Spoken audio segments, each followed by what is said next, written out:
Should the Premier Soccer League increase the teams to 18 teams from next season? Do you think it will be a good idea for the PSL to increase the teams to 18 teams? We're looking at what is happening with Royal AM.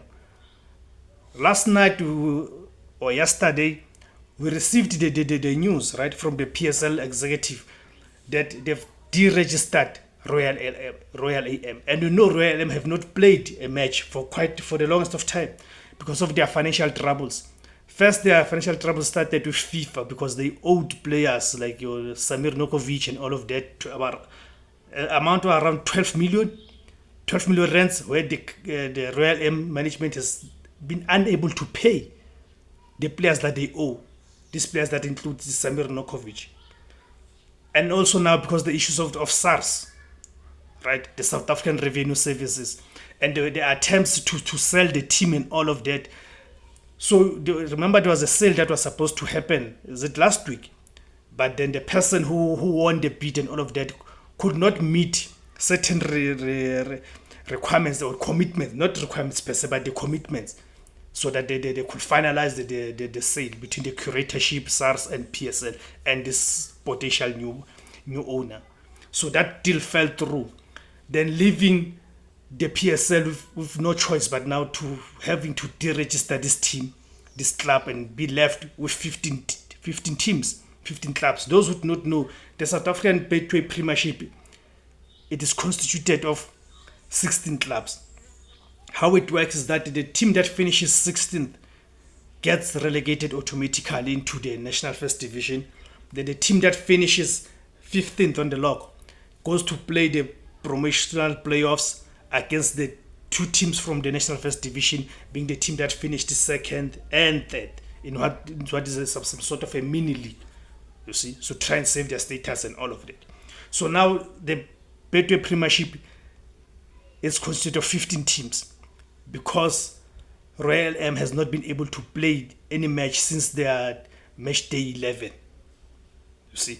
And again, logic dictates that no one's going to be able to buy that club, because you buy this club that is already got a serious backlog of matches and all of that. Where will the time come? Where will they find the time? Because now it's April, and remember that the league is supposed to finish next month in May, right? It's supposed to complete the league. So where will you find the time and space so Royal M can be able to play and catch up matches and all of that? So logic dictates now that actually it is pointless to even try and sell this club to anyone. And the question again, who would want to invest in such a risky business? Because it is becoming like quite clear now that that team, if you to buy that club, it will get relegated. It will get relegated because of the catch-up matches they will have to play. And unfortunately, in terms of the scheduling of the matches, there's not enough time left until the league is complete by next month. Because you look at the team to have played 23 matches, it's only the presidents they're on 19, but that's nothing compared to a team that has only played 11 matches.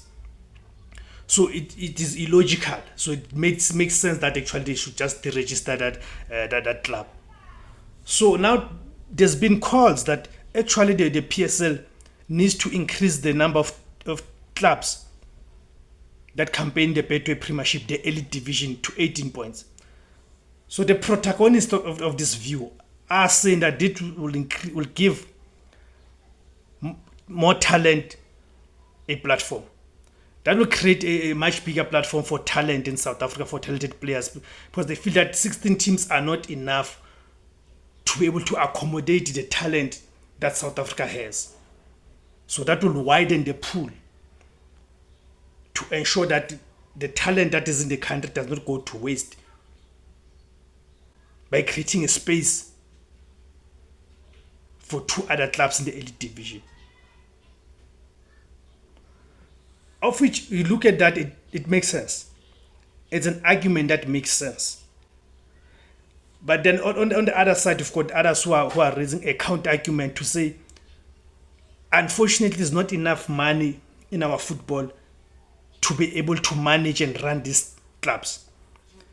The case in point, of course, being what is happening now with Royal AM, because Royal AM are finding themselves where they are because of the financial troubles and all of that. and looking at the TTM. Remember the team, that TTM, the person who bought the pit vest status. What happened to that team? Of course, eventually it morphed into what is now Marumo Gallants and all of that. But now people are saying there's not enough money or investment into the game where people who will be coming in terms of ownership of these clubs are people who are financially sound, people who've got enough financial muscle to carry these clubs. And also the question that how do you now attract the corporate being the business, to come and invest in the league. And how do they invest in the league? By sponsoring these clubs, ensuring that they provide sponsorship for these clubs so these clubs can be able to compete.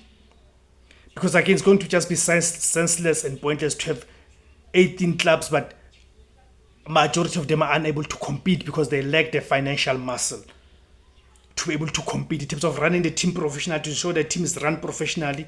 It has the necessary facilities that meet a club that is a professional club, that at a required level and at a required standard. You see. So I'm posing to you guys to say, do you guys think we need to increase the clubs to 18 clubs for the purpose of ensuring that there's platform for the talent in the country? Or do you think it's going to be problematic considering the finance, that there's not enough sponsorship in our game? I personally go with the view that we need to increase.